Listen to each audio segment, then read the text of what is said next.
نحمده ونصلي على رسوله الكريم اما بعد فاعوذ بالله من الشيطان الرجيم بسم الله الرحمن الرحيم رب اشرح لي صدري ويسر لي امري واحلل عقدة من لساني يفقهوا قولي لولا جاءوا عليه بأربعة شهداء، کیوں نہ لائے وہ اس پر 4 گواہ؟ اگر انہوں نے الزام لگانا ہی تھا تو 4 گواہ لے کر آتے جو چشمدید گواہ ہوتے. فَإِذْ لَمْ يَأْتُوا بِالشُّهَدَاءِ، کیونکہ وہ گواہ نہیں لائے، فَأُولَئِكَ عِندَ اللَّهِ هُمُ الْكَاذِبُونَ، تو یہی لوگ اللہ کے نزدیک جھوٹے ہیں. وَلَوْلَا فَضْلُ اللَّهِ عَلَيْكُمْ وَرَحْمَتُهُ، اور اگر اللہ کا فضل اور اس کی رحمت تم پر نہ ہوتی، فِي الدُّنْيَا وَالْآخِرَةِ، دنیا میں اور آخرت میں، یعنی اللہ کا فضل و احسان تم پر دنیا و آخرت میں نہ ہوتا تو کیا ہوتا؟ لَمَسَّكُمْ فِي مَا أَفَضْتُمْ فِيهِ عَذَابٌ عَظِيمٌ، تو جن باتوں میں تم پڑ گئے تھے ان کی پاداش میں بڑا عذاب تمہیں آ لیتا. یعنی جس طرح تم نے بلا تحقیق اس افواہ کو آگے پہنچایا، یہ تمہارے لیے عذاب عظیم کا سبب بن جاتا. تو اس سے کیا پتہ چلتا ہے کہ افواہ سازی اور اس کی نشر و اشاعت یہ بھی جرم عظیم ہے، اس پر بھی انسان اللہ کے بڑے عذاب کا مستحق ہو سکتا ہے. اور یہاں پر کیا ہوا کہ اللہ تعالیٰ کی خصوصی مدد سے وحی کے ذریعے بر وقت اس الزام کی تردید ہوئی. اگر یہ نہ ہوتی تو اس سے اسلامی معاشرے کو ناقابل تلافی نقصان پہنچتا. آپ تھوڑی دیر کے لیے سوچیں کہ اگر یہ آیات نازل نہ ہوتی، تردید نہ ہوتی، نتیجہ کیا نکلتا؟ آپ صلی اللہ علیہ وسلم اور حضرت عائشہ کے درمیان تعلقات کی کشیدگی کس انجام کو پہنچتی؟ پھر حضرت عائشہ کے ذریعے امت کو جو خیر پہنچا، جو علم کا ایک وسیع ذخیرہ حضرت عائشہ کے ذریعے نقل ہوا، اس پر تو پوری حضرت عائشہ کی سوانح عمری پڑھنے کی ضرورت ہے کہ ان کے ذریعے اسلام کو کس کس قسم کے خیر اور فیض پہنچے. آپ کے بعد 48 سال تک وہ امت کو تعلیم دیتی رہی. صحابہ کرام کہتے ہیں کہ مشکل سے مشکل حالات اور سوالات کے موقع پر ہم آپ کے پاس جاتے اور ہمیں آپ کی طرف سے جو جواب ملتا ہے، حضرت عائشہ کی طرف سے، ہماری تسلی کا باعث ہوتا، اور ان کے ذریعے پھوٹا ہوا خیر پوری دنیا کو منور کر رہا ہے. اسلام ایک ایسی عظیم عورت کے کام سے محروم ہو جاتا، یعنی اس کے اثرات کہاں تک جاتے، اور وہ ساری روایات اور احادیث جو ہم تک پہنچی ہیں حضرت عائشہ کے ذریعے، وہ تو نہ پہنچتی. اسی لیے اللہ تعالیٰ فرماتے ہیں کہ اگر اللہ کا فضل تم پر اور اس کی رحمت نہ ہوتی دنیا میں اور آخرت میں، یعنی اس الزام کو دھو کر اللہ نے تم پر دنیا میں بھی رحمت کی اور آخرت میں بھی.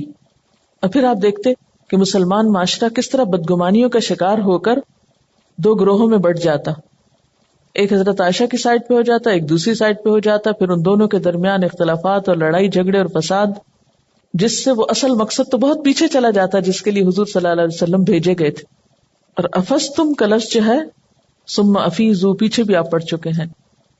یہ زاد فیض بھی اسی سے نکلا ہے، کسی چیز کا بسہولت جاری ہونا، پانی کا کسی جگہ سے اچھل کر بہ نکلنا. اور افاظ فی الحدیث کا مطلب ہوتا ہے بات میں سے بات نکالتے ہوئے آدمی کہیں سے کہیں جہاں پہنچے، یا بات کا بتنگڑ بنا لے. جس طرح پانی اچھل کے نکلتا ہے نا، تو پانی جب تک وہ ایک پائپ لائن میں ہوتا ہے تو کنٹرولڈ ہوتا ہے، لیکن جب اچھل کے باہر نکلتا ہے تو کیا ہوتا ہے؟ بہت ساری جگہ پہ چھینٹے پھیل جاتے ہیں نا، بعض اوقات کیچڑ ہو جاتا ہے، بعض اوقات کپڑے بھیگ جاتے ہیں. تو یہ جو تم نے بات کا بتنگڑ بنایا تھا، اس کے ذریعے تو معلوم نہیں کس کس پہ چھینٹے پڑتے جا کے، کون کون اس سے متاثر ہو جاتا. یہ تو ایک وبائی مرض کی طرح پھیل جاتا جس سے پورا معاشرہ پکڑ میں آ سکتا تھا. استلقونہ بألسنتکم، جب تم اس کو لیتے جا رہے تھے اپنی زبانوں سے، یعنی سن کے تردید نہیں کر رہے تھے بلکہ قبول کر رہے تھے. وتقولون بافواہکم ما لیس لکم بہ علم، اور تم اپنی زبانوں سے وہ باتیں کر رہے تھے، تم اپنے منہوں سے وہ کچھ کہہ رہے تھے جس کا تمہیں علم ہی نہیں تھا. یعنی بات کو علم کی بنیاد پہ قبول کیا جانا چاہیے تھا، دلیل کی بنیاد پر، نہ کہ محض سنی سنائی. یعنی 2 چیزیں ایک دوسرے کے اپوزٹ ہوتی ہیں نا. ایک بات آپ آگے نقل کرتے ہیں اور وہ کیا ہے؟ صرف سنی سنائی ہوتی. اسی لیے کہتے ہیں نا کہ کسی شخص کے جھوٹا ہونے کے لیے اتنا ہی کافی ہے کہ وہ ہر سنی سنائی بات کو آگے پہنچا دے. اسی لیے فرمایا نا وہ گواہ نہیں لائے اس لیے اللہ کے نزدیک وہی جھوٹے ہیں. اور دوسرا طریقہ کیا ہوتا ہے کہ ایک چیز کو علم کی بنیاد پر، دلیل کی بنیاد پر لیا جائے اور اس کو دلیل کے ساتھ آگے کوٹ کیا جائے، صرف سنی سنائی باتوں کو نہیں لیا جائے. فرمایا یہ تم نے کیا طریقہ اختیار کیا روایت کا؟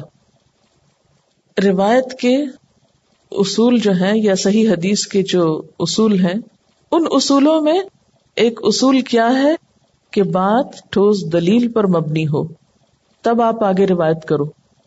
آپ نے واقعی سنی ہو، ایسا نہیں کہ آپ نے سنی نہیں اور آپ نے کہا کہ میں نے ایک حدیث سنی. وَتَحْسَبُونَهُ هَيِّنًا، اور تم اس کو بڑی آسان چیز سمجھ رہے تھے، اس کو ہلکا سمجھ رہے تھے. یعنی حرم رسول اور ان کی عزت و آبرو کا معاملہ تمہیں ایک معمولی معاملہ لگ رہا تھا. کسی عام شخص کی عزت پر حرف آنا بھی بہت بڑی بات ہے، اور کہاں یہ کہ اللہ کے رسول صلی اللہ علیہ وسلم کے گھر والوں پر، ایسے خاندان پر، اور اس معاملے کو تم نے اہمیت ہی نہ دی، اس کی سنجیدگی کو سمجھا ہی نہیں. تم اس کو ایک دوسرے کو سناتے چلے گئے. استلقونہ بألسنتکم وتقولون بأفواہکم ما لیس لکم بہ علم. تم نے اس طرح افواہیں پھیلائیں کہ جن کا تمہارے پاس کوئی علم، کوئی دلیل، کوئی ثبوت کچھ بھی نہ تھا. وَتَحْسَبُونَهُ هَيِّنًا، اور اس بات کو تم نے بہت لائٹلی لیا، جسے ہم عام زبان میں کہتے ہیں نا، تو بہت لائٹلی لیا. وَهُوَ عِندَ اللَّهِ عَظِيمٌ، اور وہ اللہ کے نزدیک بہت بڑی بات تھی. حدیث میں آتا ہے کہ انسان بعض مرتبہ اللہ کی ناراضگی کا کوئی کلمہ کہہ گزرتا ہے جس کی کوئی وقت اس کے نزدیک نہیں ہوتی، لیکن اس کلمے کی وجہ سے وہ جہنم کے اتنے نیچے طبقے میں پہنچ جاتا ہے کہ جتنا فاصلہ زمین و آسمان کے درمیان ہے، بلکہ اس سے بھی زیادہ گہرائی میں وہ جہنم میں جا پہنچتا ہے. اور عموماً انسان کی تباہی کا ذریعہ، بربادی کا ذریعہ ایسی ہی گفتگویں اور ایسی ہی باتیں ہوتی ہیں. پھر فرمایا وَلَوْلَا إِذ سَمِعْتُمُوهُ قُلْتُمْ مَا يَكُونُ لَنَا أَن نَّتَكَلَّمَ بِهَٰذَا، کیوں نہ اسے سنتے ہی تم نے کہہ دیا کہ ہمیں ایسی بات زبان سے نکالنا زیب نہیں دیتا. یعنی کیسی تربیت ہو رہی ہے نا گفتگو یا کلام کے موضوع پر. یعنی کہ مسلمان سوسائٹی میں کلام یا گفتگویں یا کنورسیشن کس قسم کی ہوتی ہیں، ان کی محفلوں میں کس قسم کی باتیں ہوتی ہیں. کیوں نہ اسے سنتے ہی تم نے کہہ دیا کہ ہمیں ایسی بات زبان سے نکالنا زیب نہیں دیتا، ہمیں ایسی باتیں کرنی ہی نہیں چاہیے. سبحانک ھذا بہتان عظیم، کیوں نہ کہا تم نے کہ سبحان اللہ، یہ تو ایک بہتان عظیم ہے. یعظکم اللہ، اللہ تم کو نصیحت کرتا ہے، ان تعودوا لمثلہ ابدا، کہ تم خبردار جو آئندہ کبھی ایسی باتیں کرو. اللہ تم کو نصیحت کرتا ہے کہ آئندہ کبھی ایسی حرکت نہ کرنا. ان کنتم مؤمنین، اگر تم مومن ہو. وَيُبَيِّنُ اللَّهُ لَكُمُ الْآيَاتِ، اور اللہ تمہارے لیے آیات کو واضح کر رہا ہے. واللہ علیم حکیم، اور اللہ علم والا ہے، حکمت والا ہے. میڈم یہ جو آیت نمبر 12 ہے نا، آپ یہ دیکھیں کہ جہاں اللہ تعالیٰ کہہ رہے ہیں کہ اذ سمعتموہ، یعنی تم نے سنا اس کو، تو اصولاً تو آگے یہ آنا چاہیے تھا کہ ظننتم، کہ تم نے گمان کیا، لیکن ظن المومنون کہہ دیا گیا. یعنی اس سے تو ہمیں یہ پتہ چلتا ہے نا کہ یہ مومن کہیں بھی ہو سکتے تھے، مدینہ کے قریب بھی، مدینہ سے باہر بھی، کہیں بھی ہو سکتے تھے. تو اس سے تو ہمیں یہ پتہ چلتا ہے نا کہ irrespective آف دا فیکٹ کہ کوئی تہمت سچی ہے یا جھوٹی ہے، تمام وہ لوگ جو کہ چاہے قریب ہوں یا دور ہوں، ان کو اپرائٹ فوراً کیا کہنا ہے کہ اس کی نفی کرنی ہے. ہم اچھا گمان رکھتے ہوئے کسی بھی مومن کے لیے یہ کہہ دیں کہ یہ بات سچی نہیں ہے. بالکل، یعنی اس سے پتہ یہ چلتا ہے کہ بلا تحقیق کسی بھی بات کو مان لینا اور اس پر یقین کر کے آگے پہنچا دینا یہ درست نہیں. لا تحسبوہ شرا لکم، واقع اف کے اوپر یہ کسی نے کمنٹ بھیجا ہے. دنیا کے سب سے معزز، سب سے بڑے کامل انسان اور محبوب خدا کی اعلیٰ نسب اور بلند کردار بیوی پہ تہمت لگی مسلمان معاشرہ جن کی کل متاع اخلاق اور پاکیزگی کردار ہی تھا، اس کے داغدار ہونے کا خدشہ، پوری دنیا کی جگ ہنسائی کا خطرہ، مہینہ بھر افواہوں کا گردش کرنا، ایسے میں اللہ تعالیٰ کا یہ فرمان کہ اس کو اپنے حق میں برا نہ سمجھو، کیا عجیب نہیں لگتا؟ یعنی جس سے اتنی تکلیف ہو سکتی تھی، اس کے بعد فرمایا کہ نہیں، اس کو برا نہ سمجھو. اگر غور کیا جائے تو ہر آزمائش اور کڑے وقت میں اگر انسان صبر کرے اور اللہ سے جڑا رہے تو انسان کے لیے بالآخر خیر و بھلائی ہی سامنے آتی ہے. عام روزمرہ زندگی سے کچھ مثالیں ہیں کہ انسان جب بیمار ہو جاتا ہے، اس پہ صبر کرتا ہے، دوا لیتا ہے، آرام کرتا ہے، خوراک پہ توجہ دیتا ہے، تو بیماری اپنا دور پورا کرنے کے بعد چلی جاتی ہے. صبر پہ اس کا اجر محفوظ ہو جاتا ہے. جسمانی طور پر بھی انسان تازہ دم ہو کر نئے سرے سے کام شروع کرتا ہے. اس موقع پر کیا کہا جاتا ہے؟ لا بأس طہور انشاءاللہ، کوئی بات نہیں، یعنی بیماری آئی ہے، کوئی بات نہیں، طہور انشاءاللہ، پاکیزگی کا سبب بنے گی، یعنی جسمانی پاکیزگی کا بھی اور اسی طرح روحانی صفائی کا بھی. دو لوگوں کے درمیان بے نام رنجش کسی وجہ سے ناراضگی کا سبب بنے تو فریقین ایک دوسرے سے معافی مانگ کر اور اپنی محبت اور عقیدت کا اظہار کر کے مزید قریب آ جاتے ہیں. ایک طالب علم جو معمولی گریڈ میں پاس ہوتا رہے تو اسے وہ دھچکا نہیں لگتا، لیکن جب وہ فیل ہو جاتا ہے تو پوری قوتیں جمع کر کے ایسی تیاری کے ساتھ امتحان دیتا ہے کہ سب کو پیچھے چھوڑ جاتا ہے. بہت سی آزمائشیں انسان کو اللہ کے قریب کر دیتی ہیں، بہت سی ناکامیاں کامیابیوں کے راستے کھول دیتی ہیں. کچھ جھٹکے افراد اور قوموں کو جگا دیتے ہیں. لا تحسبوہ شرا لکم بل ہوا خیر لکم. اسی لیے اللہ تعالیٰ نے اس واقعے کو، جو کہ اگرچہ بہت ہی تکلیف کا سبب تھا، اس میں بھی پازیٹو سوچ اپنانے کے لیے کہا، کسے اپنے لیے برا نہ سمجھو. پہلی بات جو کی گئی وہ یہ ہے کہ ان الذین جاؤوا بالافک عصبۃ منکم، جو لوگ یہ جھوٹ گھڑ کے لائے ہیں وہ تمہارے ہی اندر کا ایک گروہ ہے. اس سے کیا بات پتہ چلتی ہے کہ عموماً ایسی باتیں کہاں سے پھیلتی ہیں؟ اپنوں سے ہی. دوسری بات، لا تحسبوہ شرا لکم، اس پہ ابھی آپ نے کمنٹ سنا. پتہ کیا چلتا ہے کہ انتہائی ناپسندیدہ چیز میں سے بھی انسان کو کوئی نہ کوئی خیر کی بات تلاش کرنی چاہیے. اندھیرے میں روشنی کی تلاش جاری رہنی چاہیے. پھر فرمایا والذی تولی کبرہ منہم لہ عذاب عظیم، جس کا سب سے بڑا حصہ تھا اس کے لیے کو عذاب عظیم ہے، کیونکہ اس کا حصہ بڑا تھا نا، تو سزا اتنی جتنی اس نے غلطی کی. اس سے کیا پتا چلتا ہے کہ اگر کوئی بری بات کرنے میں پہل کرتا ہے، کسی پہ الزام تراشی کرنے میں یا جھوٹ گھڑنے میں اگر کوئی پہل کرتا ہے، تو اس کو دیکھ کر جتنے لوگ وہ بات دہراتے ہیں ان سب کے گناہ کا حصہ ایک شروع کرنے والے کے بھی کھاتے میں جاتا ہے. اس لیے اس کا عذاب اور اس کی سزا سب سے بڑی ہوتی ہے. یعنی باقی بھی ہر ایک کا اپنا اپنا حصہ ہوتا ہے گناہ میں، لیکن سب سے بڑا سزا کا مستحق وہ بنتا ہے جو الزام تراشی کی ابتدا کرتا ہے. لولا اذ سمعتموہ ظن المؤمنون والمؤمنات بانفسہم خیرا، ایسی باتیں سن کر مومن مردوں اور عورتوں کو اپنے بارے میں اچھا گمان کرنا چاہیے. گویا اپنے آپ کو دوسرے کی جگہ رکھ کر جو معاملہ اپنے ساتھ چاہتے ہیں وہی دوسرے کے ساتھ کرنا چاہیے. وقالوا ھذا افک مبین، اور اگر بات کسی ایسے شخص سے متعلق ہو جس سے اس برائی کی توقع نہ ہو تو فوراً تردید کرنی چاہیے، خاموشی نہیں اختیار کرنی چاہیے. ہم پر کوئی تھوڑی سی بھی تنقید کر دے تو ہم جواب دینا حق سمجھتے ہیں اپنے دفاع کا، اپنے بارے میں تو خوب بولتے ہیں، لیکن اگر کوئی کسی دوسرے پہ، مثلا کسی بہن پہ، کسی بھائی پہ، کسی دوست پہ، کسی تھرڈ پرسن پہ، ایک عام مسلمان ہے اس کے بارے میں کوئی بات کر رہا ہو تو عموماً ہم خاموشی اختیار کرتے ہیں. لیکن یہاں کیا ادب سکھایا جا رہا ہے کہ مومن ایک جسم کی طرح ہے، اگر ایک عضو کو کوئی تکلیف پہنچ رہی ہے تو باقی کا کیا فرض ہے؟ یعنی جب آپ کے سر میں درد ہو تو باقی جسم کیا متاثر نہیں ہوتا؟ اگر ایک جگہ پھوڑا نکلا تو سارے جسم کو بخار نہیں ہوتا؟ تو اسی طرح اگر کسی ایک کو تکلیف ہو رہی ہے تو تم سب اس کو محسوس کرو، اس کو اپنی تکلیف سمجھو. کسی پر الزام تراشی کا معاملہ اس کا معاملہ نہیں، تمہارا اپنا معاملہ ہے. لیکن افسوس یہ کہ عموماً ہم ایسی باتوں کو مزید کرید کر مزے لیتے ہیں. اگر کسی نے کوئی غلط بات کسی دوسرے کے بارے میں کہی دی تو ہم اسے چپ نہیں کراتے، کیا کرتے ہیں؟ سوال شروع کر دیتے ہیں. اسے کسی نے اگر کوئی اسکینڈل کھڑا کسی کے بارے میں، پھر ہم پوچھتے ہیں اچھا تو پھر تم نے کہاں دیکھا تھا، تو پھر تم نے کیسے سنا، تو پھر کس نے بتایا تھا، پھر کیا ہوا تھا، پھر ایسے پھر ویسے. یعنی اتنا کریدیں گے حتیٰ کہ وہ دوسرا شخص جب تک کوئی جھوٹ ملا نہ لے اس وقت تک ہمیں چین نہیں آئے گا. اس میں ہمیں بہت زیادہ احتیاط کی ضرورت ہے.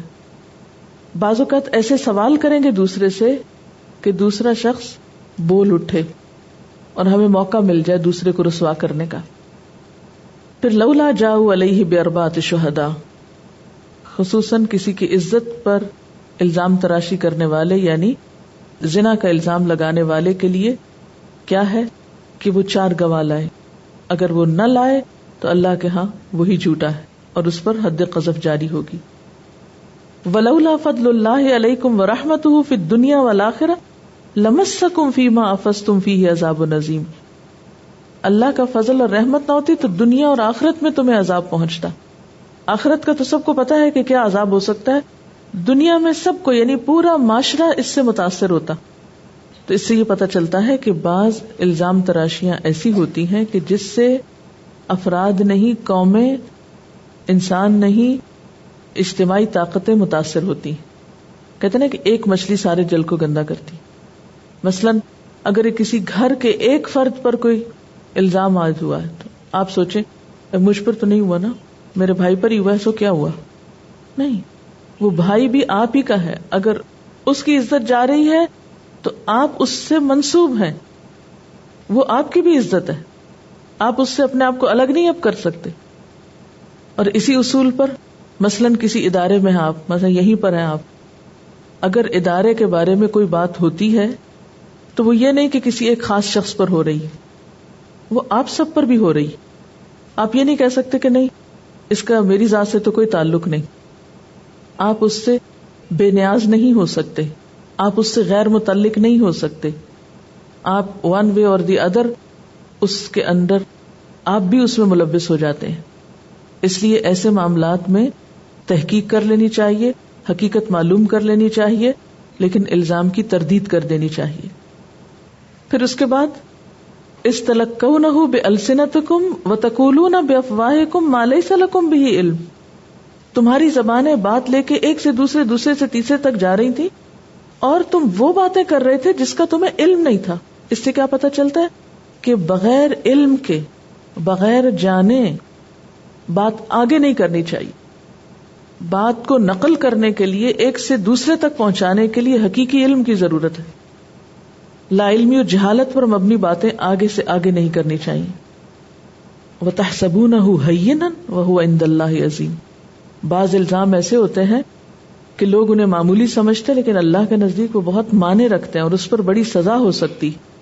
لولا اذ سمعتموه قلتم ما يكون لنا ان نتكلم بهذا، یعنی تمہارا تو اخلاق اتنا بلند ہونا چاہیے کہ سنتے ہی کیا کہنا چاہیے تھا کہ ہمیں ایسی باتیں کرنا زیب ہی نہیں دیتا.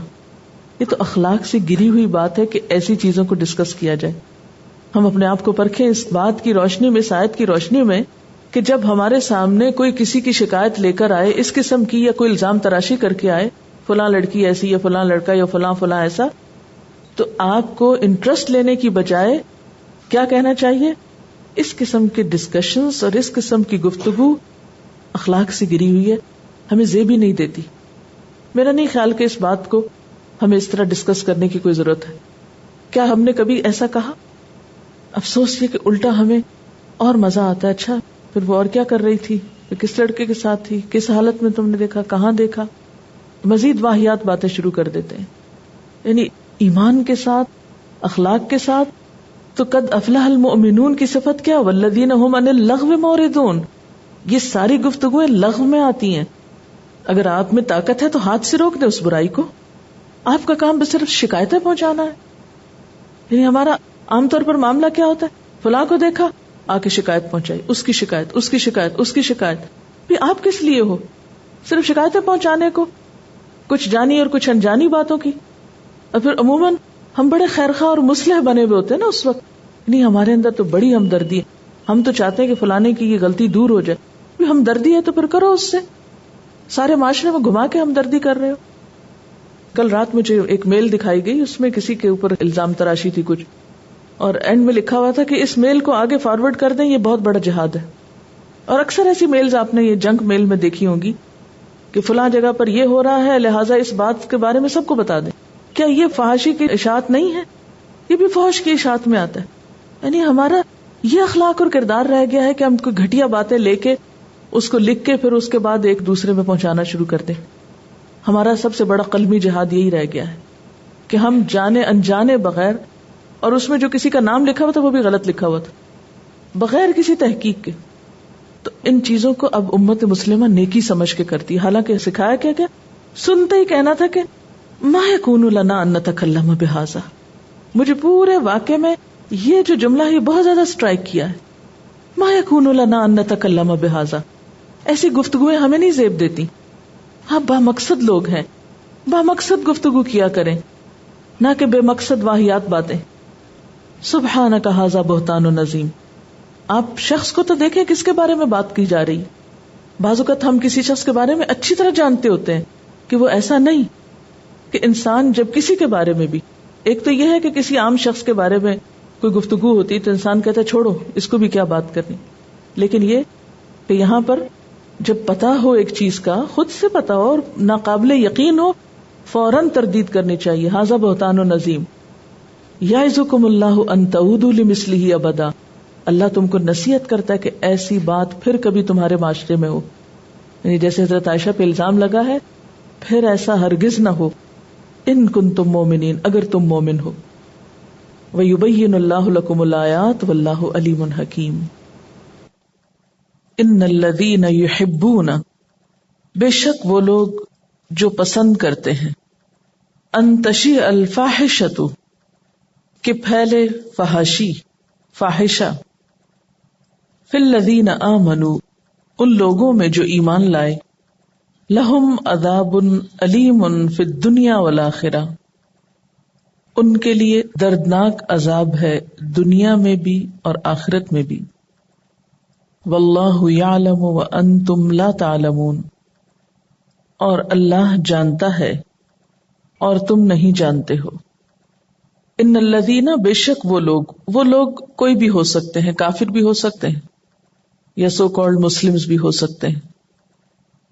یحبون, جو پسند کرتے ہیں, محبت رکھتے ہیں, چاہتے ہیں کیا, ان تشیع الفاحشہ. تشیع کا لفظ جو ہے اشاعت سے ہے, اردو میں عام استعمال ہوتا ہے کسی بھی چیز کی نشر و اشاعت, پھیلانا, آشکارا ہونا, قوت پانا, کسی کے خلاف بے بنیاد الزام وضع کرنا اور اس کو لوگوں کے اندر پھیلانا. بنیادی طور پر پھیلانے کے معنی میں ہے. کیا پھیلے, کس چیز کی اشاعت ہو, الفاحشہ, فاحشہ کی. فاحشہ کا لفظ جو ہے عربی زبان میں کئی معنوں میں استعمال ہوتا ہے. بے حیائی کے معنوں میں, بدکاری کے معنوں میں, جھوٹی خبر کی اشاعت کے لیے بھی. تو جو لوگ چاہتے ہیں کہ مسلمانوں کے اندر فاحشہ پھیلے, تو ہم ذرا فاحشہ کی مختلف قسمیں جو ہیں ان کے بارے میں ذرا تفصیل سے دیکھیں گے. فاحشہ کے لفظی معنی کیا ہیں؟ بے حیائی, بدکاری, برے کام, کھلی برائی, ہر وہ کام جو انسان کی شہوانی خواہش میں تحریک پیدا کرنے کا سبب بنے, جو انسان کی لسٹ کو پرووک کرے. کوئی بھی چیز جو انسان کی نفسانی خواہشات میں اضافے کا سبب بنے. اس کی بہت سی صورتیں ہیں. پہلی صورت وہی ہے جس کا اس صورت میں ذکر ہے, اور وہ کیا ہے کہ کسی شخص پر یا کسی پاک دامن عورت پر زنا کا الزام لگانا اور پھر اس بات کو بغیر تحقیق کے لوگوں میں پھیلانا اور اسے بیان کرنا, گویا دوسرے لفظوں میں اسکینڈلز کو عام کرنا. تو جو لوگ اسکینڈلز پھیلانے میں دلچسپی رکھتے ہیں, یعنی فاحشہ کے لیے اس تعریف کی روح سے اگر ایک لفظ ہم سلیکٹ کریں تو وہ کیا آتا ہے؟ اسکینڈلز عام کرنا یا اسکینڈلز پھیلانا. دوسری صورت فاحشہ کی زنا ہے، جسے قرآن پاک میں فاحشۃ مبینہ کہا گیا ہے. اس میں زنا بھی آتا ہے اور زنا کے علاوہ خواہش نفس پوری کرنے کے سارے طریقے، کوئی بھی صورت، مثلا مردوں کی مردوں سے خواہش پوری کرنا جسے لواطت کہا جاتا ہے یا پھر ہومو سیکشولیٹی کہا جاتا ہے. لواطت اس کو اس لیے کہا جاتا ہے کہ سب سے پہلے یہ برائی قوم لوط میں شروع ہوئی تھی، جن پہ پتھروں کا عذاب نازل ہوا تھا. پھر اسی کی ایک اور صورت حیوانات سے خواہش پوری کرنا، یعنی مردوں کا مردوں سے خواہش پوری کرنا یا پھر حیوانات سے خواہش پوری کرنا. اس کے متعلق آپ صلی اللہ علیہ وسلم نے فرمایا ہے کہ اگر تم دیکھو کہ کوئی شخص حیوان پہ جا پڑا ہے تو اس کو بھی اور اس حیوان کو بھی مار ڈالو، یعنی اس جانور کو بھی مارنے کا حکم ہے ساتھ. اس میں بھی ضرور کوئی حکمت ہوگی. جیسے پاگل کتا ہوتا ہے نا، تو اگر وہ کاٹ لے تو پھر کیا حکم ہے کہ اس کو چھوڑو نہیں، مار ڈالو. اسی طرح ہو سکتا ہے کہ جس جانور کے ساتھ کوئی انسان برا فعل کرے، ہو سکتا ہے کہ اس کے اندر کوئی ایسی خرابی پیدا ہو جاتی ہے جو مزید انسانوں کے لیے نقصان دہ ہو. اس میں ہم دیکھتے ہیں کہ ویسٹ میں ایسی چیزیں بہت عام ملتی ہیں. پھر فاحشہ کی ایک اور صورت عورتوں کا عورتوں سے تعلق، لیزبینز. شریعت نے عورتوں کے لیے بھی حدود مقرر کر دی. کوئی عورت کسی عورت کے سامنے ناک سے لے کر گھٹنوں تک کا حصہ کسی صورت نہیں کھول سکتی. یہ جو ہمارے یہاں عام رواج ہے کہ عورتیں ایک دوسرے کے سامنے ننگے ہو کر نہا لیتی ہیں یا کپڑے تبدیل کر لیتی ہیں اور اس میں جسم دوسرے کے سامنے کھل جاتا ہے، تو اس کی اجازت نہیں.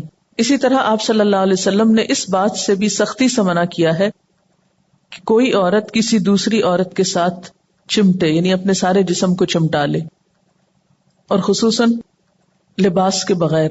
جس طرح مرد کے مرد سے تعلق کو لواطت کہا جاتا ہے، اسی طرح عورت کے عورت سے تعلق کو سحاق کہا جاتا ہے. جیسے اسحاق لکھا جاتا ہے تو الف ہٹا دیں، سحاق، یعنی عورت کا عورت سے شہوانی تعلق جو ہے وہ بھی فاحشہ میں آتا ہے. پھر اسی طرح شوہر اور بیوی کے تعلق کی خاص باتیں کسی دوسرے کے سامنے کرنا، یعنی گفتگو کرنا اس کے بارے میں، یعنی ایک ہسبینڈ وائف کی جو پرائیویٹ باتیں ہیں جو وہ صرف ایک دوسرے سے کہہ سکتے ہیں یا کر سکتے ہیں، ان باتوں کو کسی دوسری دوست سے یا کسی دوسرے انسان سے کہنا یا لکھنا یا کسی بھی طرح اس کو عام کرنا یا اسے محفلوں میں بیٹھ کے ڈسکس کرنا، یہ بھی فاحشہ کے پھیلانے میں آتا ہے. اسی طرح دوسری عورتوں کے حسن کے بارے میں اپنے شوہر سے ڈسکس کرنا، یہ بھی فحاشی پھیلانے میں آتا ہے. اس قسم کی باتوں سے بھی نبی صلی اللہ علیہ وسلم نے منع فرمایا ہے. اسی طرح زنا کی جو مختلف صورتیں ہیں، جیسے ایک حدیث میں آتا ہے، حضرت ابو ہریرہ سے روایت ہے، آپ صلی اللہ علیہ وسلم نے فرمایا، آنکھ کا زنا شہوت کی نظر سے کسی کو دیکھنا ہے، یعنی نگاہ میں لسٹ ہو، جسے بری نگاہ عام طور پہ کہا جاتا ہے. زبان کا زنا اس کی نسبت گفتگو کرنا ہے. نفس کا زنا اس کی آرزو اور خواہش کرنا ہے، یعنی دل میں بار بار ایسے برے خیالات لانا اور گھنٹوں اس پر سوچ بچار کرنا یا ایسی ہی باتیں سوچتے چلے جانا، نفس کی آوارگی جس کو کہتے ہیں. اور فرمایا، اور انجام کار شرمگاہ اس کی تصدیق کرتی ہے یا تکذیب کرتی ہے. اب یہ سب کام جو ہیں یہ فاحشہ میں آتے ہیں. اسکینڈلز کو عام کرنا، زنا کر کے پھر اس کی باتیں کسی سے ڈسکس کرنا یا اس کو کسی بھی طرح عام کرنا، یا پھر لواطت یا سحاق یا شوہر اور بیوی کے راز یا دوسری عورتوں کے حسن کی باتیں شوہر کے سامنے ڈسکس کرنا، یہ تمام چیزیں فاحشہ میں آتی. وآخر دعوانا ان الحمد للہ رب العالمین. سبحانک اللہم وبحمدک نشہد ان لا الہ الا انت نستغفرک ونتوب الیک. والسلام علیکم ورحمۃ اللہ وبرکاتہ.